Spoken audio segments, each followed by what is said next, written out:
बात है 1996 की, जब दीपा मेहता की फिल्म फायर रिलीज हुई थी। इस फिल्म में दो ऐसी औरतों की रिलेशनशिप को दर्शाया गया जो एक दूसरे की कंपनी में कंफर्ट ढूंढती हैं। मशहूर राइटर इस्मत चुगताई की शॉर्ट स्टोरी लिहाफ पर बेस्ड इस फिल्म का सब्जेक्ट कंट्रोवर्शियल साबित हुआ। एक लेस्बियन रिलेशनशिप के इर्द गिर्द घूमती इस फिल्म पर कुछ राइट विंग ऑर्गेनाइजेशंस ने हंगामा खड़ा कर दिया। सेम सेक्स रिलेशनशिप्स के हक में बात कर हिंदी सिनेमा में एक नया चैप्टर जोड़ने वाली इस फिल्म को भारतीय संस्कृति और सभ्यता के खिलाफ बताया गया।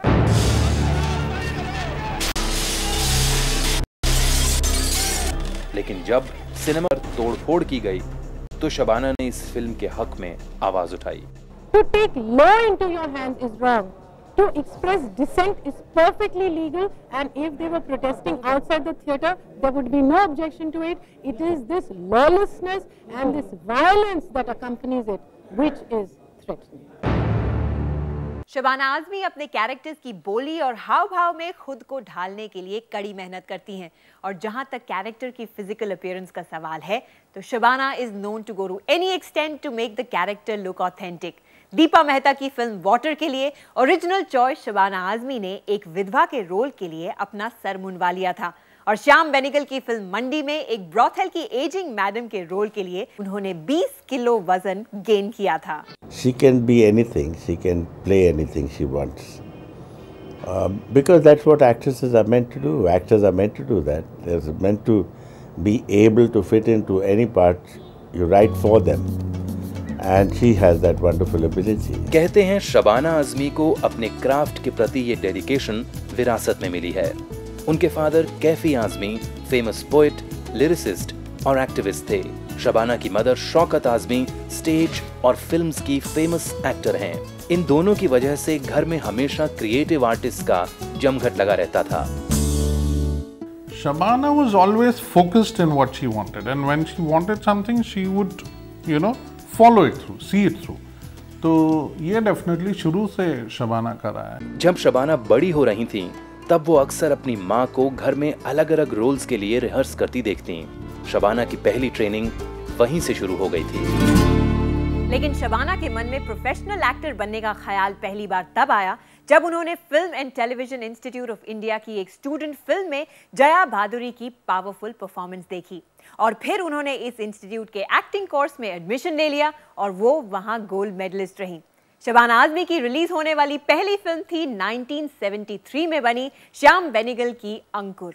When she came to do an audition for me, but I really didn't need an audition because her personality, there's so much liveliness, energy, vigor, and animation, in her personality, very animated personality. These qualities were quite enough to tell me that here was a great actress. अंकुर में शबाना की दमदार performance से impress होकर सत्यजीत रे ने उन्हें अपनी film शतरंज के खिलाड़ी में एक इम्पोर्टेंट रोल दिया। आंख ठीक उस वक्त भर आती है जब कैमरा मूव करके शबाना को फेस करता है। सबसे बड़ी चीज़ ये कि वो आंसू गिरते नहीं हैं, वो टपकते नहीं हैं, वो आंसू वापस चले जाते हैं। सो ये अपने आप को इतना ट्रेंड करना, एज एन आर्टिस्ट इतनी अपनी होनिंग करना, ये बहुत ही मुश्किल काम है। I think very few people can achieve whatever Shabana has achieve as an artist. 70s और 80s हिंदी सिनेमा में एक पैरेलल मूवमेंट या न्यू वेव का दौर था। सोशली कमिटेड फिल्म मेकर्स आम जिंदगी की सच्चाइयों पर रियलिस्टिक फिल्में बना रहे थे, और शबाना इन फिल्मों में एक्टिंग के नए चैलेंजेस तलाश रही थी। शबाना जहां इन फिल्मों में काम कर अपनी एक्टिंग स्किल्स को और पुख्ता करने जा रही थी, वहीं दूसरी तरफ इन फिल्मों में शबाना की मौजूदगी पैरेलल सिनेमा मूवमेंट को एक ऐसा चेहरा देने जा रही थी जो इस सिनेमा की पहचान का एक अहम हिस्सा बनने वाला था। बॉलीवुड बायोग्राफीज, सितारों की असली कहानी will be right back after this short break. Welcome back. New wave film makers cinema को सोशल अवेयरनेस क्रिएट करने का एक जरिया मानते थे और अपनी फिल्मों में औरतों के स्ट्रॉन्ग रोल्स लिखने के लिए जाने जाते थे। ज्यादातर मेन स्ट्रीम फिल्मों की नाजुक और कमसिन हीरोइन से परे इन फिल्मों की औरत में जिंदगी के कई शेड्स देखने को मिलते थे। शबाना ने इन फिल्मों में कई ऐसे रोल्स किए जहां कैरेक्टर की कॉन्ट्रडिक्शंस को समझकर उसकी अंदरूनी जद्दोजहद को पर्दे पर दर्शाने की जरूरत। एक अच्छी आर्टिस्ट होने की वजह से शबाना ये चाहती थी कि वो हर तरह के रोल्स करें। पैरेलल सिनेमा में अपने रोल्स के साथ साथ शबाना ने मेन स्ट्रीम फिल्मों में भी बहुत सारे अलग अलग किस्म के कैरेक्टर्स और अलग अलग किस्म की फिल्में की हैं। उन्होंने कॉमेडी भी की है, मारामारी वाली फिल्में भी की हैं और वो मेन स्ट्रीम फिल्मों की ट्रेडिशनल हीरोइन के रोल में भी कई बार नजर आए। इतनी हिम्मत वाली खातून के वो अपना सब कुछ जो है निकाल के बिल्कुल निछावर कर देती थी पर्दे पे, और अनअफ्रेड, निडर खातून, बिल्कुल not frightened to reveal her wounds.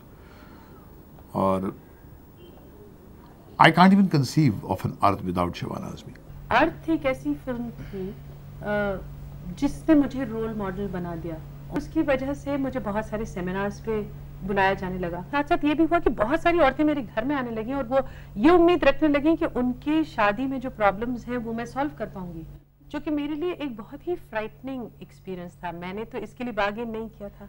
उनके एक्सपीरियंस ने शबाना आजमी को ये सोचने पर मजबूर कर दिया कि वो सिर्फ फिल्मों में एक कैरेक्टर प्ले करके इतनी आसानी से उससे डिटैच नहीं हो सकती। जिस माहौल में वो पली बड़ी थी, वहाँ एक आर्टिस्ट का अपनी सोशल रिस्पॉन्सिबिलिटी को पहचानना बेहद ज़रूरी समझा जाता था। और शायद यही वजह है कि उन्होंने अपने आप को कई सोशल इश्यूज के साथ जोड़ा। मुंबई में स्लम ड्वेलर्स के राइट्स को पैशनेटली डिफेंड करती और फंडामेंटलिज्म और रिलीजियस इंटॉलरेंस के खिलाफ एक लिबरल वॉइस के रूप में चर्चा में रहने वाली शबाना आजमी के कुछ और पहलुओं पर हम नजर डालेंगे इस छोटे से ब्रेक के बाद।